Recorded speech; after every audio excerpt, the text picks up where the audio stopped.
मैं हूं आपके साथ मुनव्वर आलम।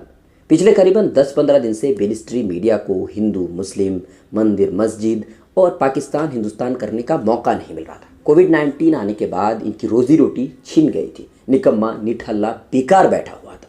लेकिन जैसे ही पता चला कि दिल्ली के निज़ामुद्दीन में तबलीगी जमात के मरकज़ में 1200 के करीब लोग वहाँ पर मौजूद हैं, तो उनके लिए डूबते को तिनके का सहारा, उनकी चांदी हो गई। उनके लिए ऐसा लगा कि जैसे कोयले के खान में चांदी मिल गया हो या सोना मिल गया हो। उन्हें इतनी खुशी हुई कि कहने की बात नहीं। पिछले करीबन 15 दिन से ये लोग हिंदू मुस्लिम नहीं कर रहे थे, तो शायद इनके पेट का दाना भी हजम नहीं हो रहा था। और इसी वजह से जैसे ही पता चला, उसके बाद फिर जो मीडिया का तांडव शुरू हुआ वो अब तक जारी है, आगे भी 3-4 दिन तक जारी रहेगा।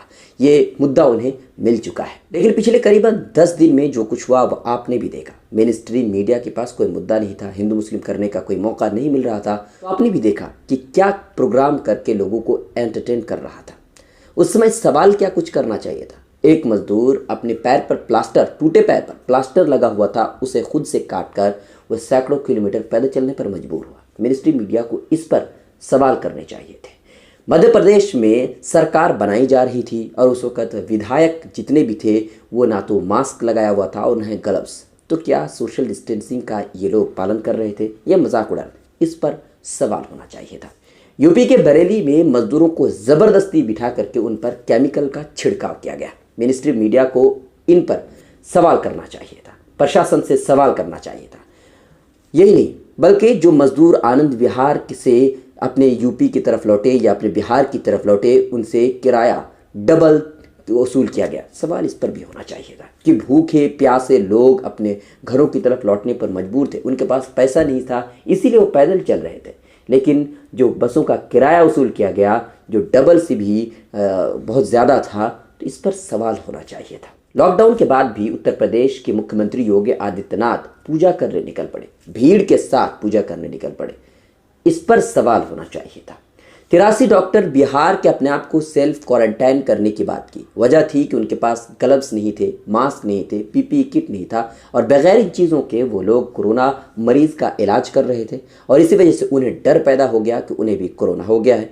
उन्होंने सरकार से मांग की कि 14 दिनों तक की सेल्फ क्वारंटाइन के लिए इजाज़त दी जाए। सवाल इस पर करना चाहिए था कि डॉक्टरों की जान दांव पर लगी है। डॉक्टर कामना कक्कड़ ने ट्विटर पर एक पोस्ट डाला कि जब आपके पास मास्क आ जाए, ग्लव्स आ जाए, पीपी किट आ जाए तो मेरी कब्र पर रखा। सवाल इस पर होना चाहिए था कि डॉक्टरों का आखिर बेसहारा क्यों छोड़ दिया गया। हिंदुस्तान में सिर्फ और सिर्फ 40,000 ही वेंटिलेटर्स हैं। सवाल इस पर होने चाहिए थे कि आखिर वेंटिलेटर्स की तादाद इतनी कम क्यों है और पहले से इस पर कोई कदम क्यों नहीं उठाया गया। सरकार से सवाल ये किया जाना चाहिए था कि 19 मार्च तक मेडिकल किट बाहर देशों में हिंदुस्तान क्यों बेचता रहा।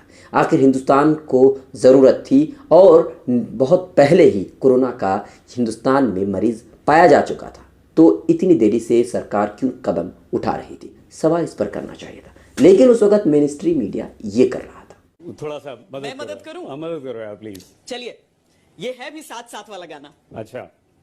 बम चिकी चिकी बम चिकी बम बम बम चिकी चिकी बम, एक दूसरे से करते हैं प्यार हम, एक दूसरे के लिए बेकरार हम, एक दूसरे के लिए गाओ गाओ गाओ। दूसरे के वास्ते जीना पड़े तो है तैयार हम। मुझे लगता है तो पे एंड करते हैं, क्योंकि मां से फिर आपको मैं क्लू नहीं देना चाहती हूं। त है आपका क्लू, तो अक्षर था त और ढेरों जवाब आए हैं। सुनिए, ये बेहद दिलचस्प, सुरीले और खूब। जी हाँ, हिंदुस्तान के सर्वश्रेष्ठ चैनल के 2 बड़े एंकर अंताक्षरी खेल रहे हैं। उन्हें सवाल नहीं सूझा क्योंकि इसमें हिंदू मुस्लिम करने का मौका नहीं मिल रहा था और मजदूरों की जान इनके लिए कोई कीमती नहीं। सवाल करना चाहिए था कि कोरोना से 34 या 35 लोगों की मौत हुई है, वहीं दूसरी तरफ भूखे प्यासे पैदल चलने की वजह से 34 से ज़्यादा लोगों की सड़कों पर ही जान चली गई। सवाल इस पर होना चाहिए था, लेकिन उस वक्त मीडिया कर क्या रही थी, ये देखिए। नरेंद्र मोदी क्या आपको बता रहे हैं, उन पर ध्यान दीजिए, उनकी समझदारी पर भरोसा करिए, उनके अनुभव को समझिए। मैं एक उदाहरण आपको देता हूं।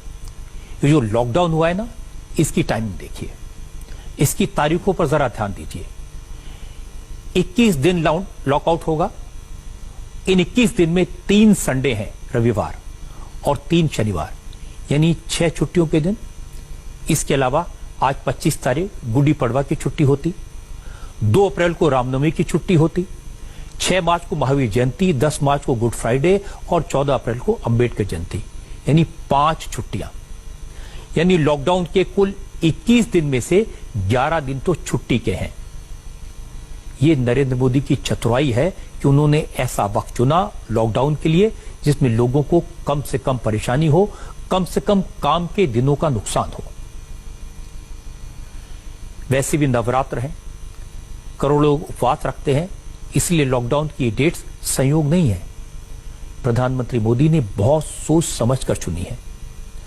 मैं 37 साल से पत्रकारिता में हूं, मैंने बहुत से प्रधानमंत्रियों को बड़े बड़े संकटों से लड़ते देखा है, करीब से देखा है, लेकिन इस संकट के समय जो कुशलता नरेंद्र मोदी ने दिखाई, जिस सूझबूझ से उन्होंने अब तक इस ग्लोबल क्राइसिस को हैंडल किया है, ऐसा मैंने पहले कभी नहीं देखा।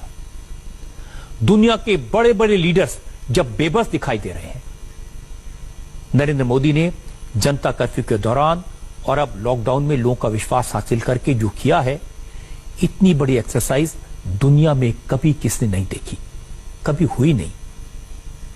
ये तो हमारी किस्मत अच्छी है कि इतनी बड़े संकट में, इतनी भयानक स्थिति में हमारे देश की लीडरशिप नरेंद्र मोदी के हाथ में है।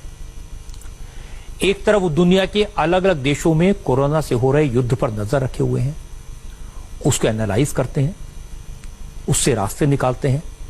दूसरी तरफ देश में होने वाली हर छोटी छोटी चीज पर निगाह बनाए रखते हैं। जी हाँ, मोदी जी के 21 दिन के लॉकडाउन को जस्टिफाई कर रहे थे और कुछ दूसरे मीडिया, जो बाकी बचे हुए मीडिया हैं, जो भक्त मीडिया है, वो लोग रामायण के प्रसारण पर क्या कुछ फायदा होगा, लॉकडाउन में अब अपना टाइम किस तरह से पास करेंगे, इस तरह इसके फायदे बता रहे हैं।